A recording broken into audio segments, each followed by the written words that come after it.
Hello beautiful souls and welcome. Today I'm going to be sharing with you my top 3 tarot decks for beginners. I'm so excited to share this video with you because genuinely this idea has been in my head for months and months and months. Finally I was just like, right, I'm going to go and film it today before I just put it off anymore. Really need to get this out there for everybody to enjoy. So let the magic begin.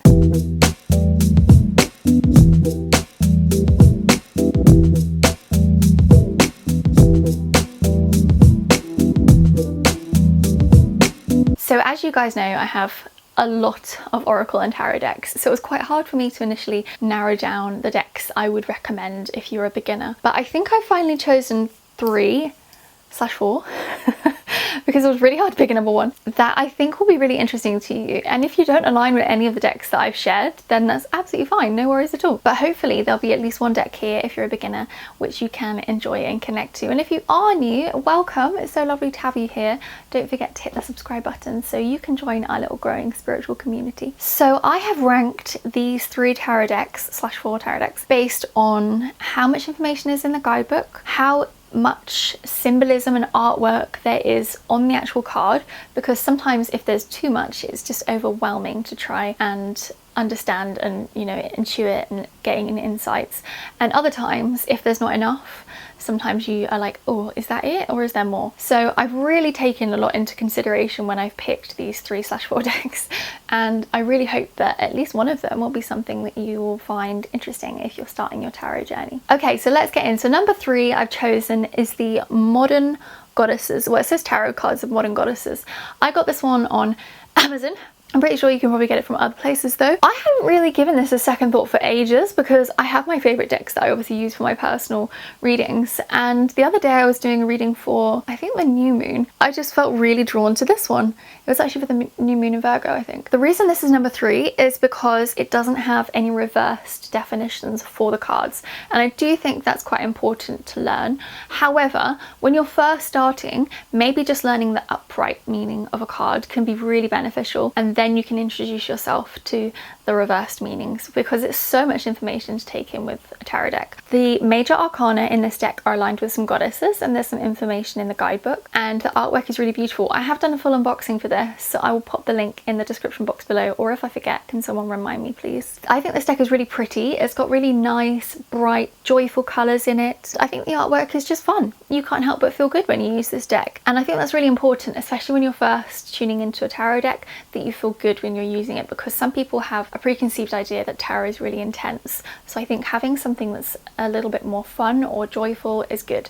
Yes, this is leaning towards goddesses and the divine feminine, and yes, it, instead of having a king, it does have a crone, which I really think is cool. But the understanding of the information in the guidebook is so thorough, and the artwork is just so much fun, and it's close enough to a traditional tarot deck, but just a little pinch of difference, that I thought it'd be fun to put it as number 3 for you guys. So take a little look at the full unboxing and let me know what you think. Okay, so coming in at number 2 is the Moonchild Tarot. The reason I've chosen this as number 2, and you could obviously use any of Danielle Noll's tarot decks. So she has obviously the Star Child Tarot and the Star Child Akashic Tarot, which I really want to get. So the reason I've chosen this is because there is so much information in the guidebook, and it is so good. If you're a beginner, not only does Danielle explain the artwork on each of the cards, but she also gives you reversed meanings. She gives you crystals, she gives you an inquiry question or an affirmation or something. So there's loads of detail. So if this is your first time getting a deck and you want something that is going to give you loads of information, you want something where the artwork is quite detailed so you can really get an understanding of it, I think this is a really great deck to start with, or any of her tarot decks. I'm recommending this one purely because of how much detail there is in it. So if you're somebody who enjoys detail, or you want to give yourself a bit of a challenge as you're starting your tarot journey, even though I wouldn't say this is necessarily that challenging because there's so much information in the guidebook, I think it's such a beautiful place to start. And she does have 2 extra cards in this one, the Moonchild and the Shadow Work one. Obviously that's not in traditional tarot, but apart from that, it's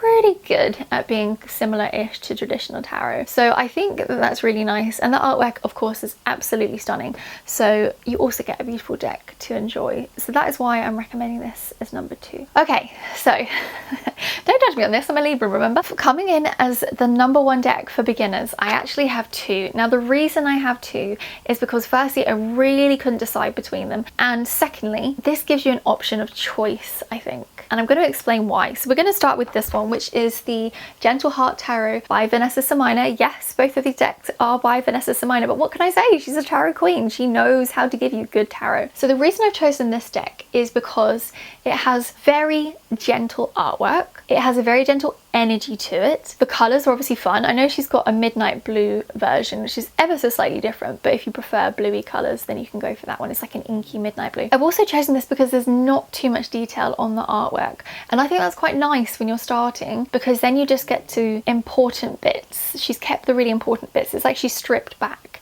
things and kept the bits you need to know. So if you're just starting your journey with tarot and you're thinking, okay, I want a deck that's kind of easy to look at but also has a really good guidebook, this is awesome. She's put so much information in the guidebook. She does reversed. Yes, the suits are different, I will say that. So the suits are, so it's crystals, diamonds, cups and swords. That took me a minute to remember that, I've just looked. So there are slightly different suits. However, she has put all the information for you to understand which suit the crystal would be, which suit the diamond would be, etc. So there is a lot of information in there, and I think Vanessa's cards are just so soft and gentle and beautiful that it would be such a fantastic deck for a beginner. But I also think that her other deck, the Pastel Journey Tarot deck and guidebook, is perfect if you're a beginner as well. Now the artwork in this may be a little bit more Marmite for some people. I really like it. I think this is a great deck, and I love all the details that Vanessa puts in her artwork and in her decks. But the reason I've chosen this is because it probably has the most gentle tower card I've ever seen. So in terms of the major arcana, this deck is really, really gentle. So if you're new to tarot and you're a bit nervous about the idea of a death card or a tower card or the devil card or whatever, then this deck is particularly gentle with its artwork. If anything, I would say it's like the happiest tower card I've ever seen. I was actually showing my tarot decks to a friend a couple of months ago, and I was saying to her, like, what do you notice about the major arcana in all of the decks? And she was like, some of them are really intense and quite heavy, and she was like, but some of them are better. And I was like, wait till you see this one, because we particularly paid attention to the major arcana and the tower, because the tower is obviously such an intense card for some people. Not always, but most of the time in it. Well, I'm saying not always, it always is. Anyway. But the tower in this is one of the happiest tower cards I've ever seen. So I would do a side-by-side picture for you of all of the tower cards of the decks that I've just mentioned, and you will see that this is a happy tower card almost, which is so nuts, because obviously when you see tower you're like, what? Okay, there we go. Those are the tower cards from each of the 4 decks. I don't know about you, but I can see which tower card I'd rather receive. This one. I think the other 3, this one has just like a little bit going on. This one is crazy intense. And this one is interesting. It's like she's regaining power over things, which is cool. Juggling lots of stuff. But I think I'd rather receive that one if I was going to have to receive a tower card. Not that I want any more though, thank you, universe.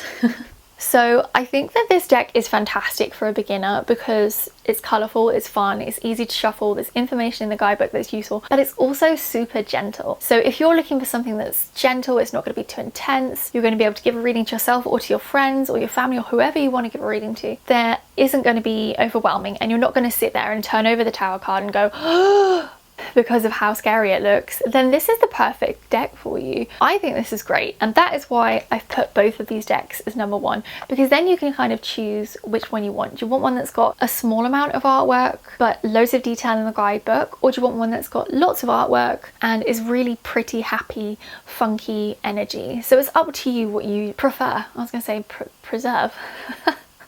It's up to you what you prefer. And I also think if you have a tarot deck and it's like your first deck, it's something you should really bond with. So if none of the tarot decks I've shown you remotely tickle your fancy, then I've unboxed all my tarot decks on this channel, so you can just find those, you can just go through them, and you can just pick whichever one feels the most aligned for you. So I hope that this has been a helpful video for you. Let me know what your number 1 tarot deck for beginners is, because some people like to go straight in and have like the really deep, intense, traditional tarot cards with all the information, and I think that's absolutely fine if that's what you want to do. But I think if you want to start gently, and if you want to just allow your intuition to come in, which I think this deck does really well. There's not too much symbolism or information or detail on the card itself. It's very gentle. Therefore, it gives you the opportunity to tune into your intuition a bit more and to be like, okay, what else can be going on here? Which is so important when you're learning tarot, to understand the blend of reading the card and your intuition and how that can come together, make sweet love for the person or yourself who's receiving the reading. So thank you so much for watching this video. Let me know what you think in the comments below, and I will see you in my next video. So I hope that you've enjoyed this, because there's not too much art on the crystals and wands. No, there's something else. Hang on. It's been a minute since I looked. Oh, that deck just fell out. That I thought it'd been a... I always associate like goddesses and things like that with Virgo. So, and that's only because she's like, you know, anyway.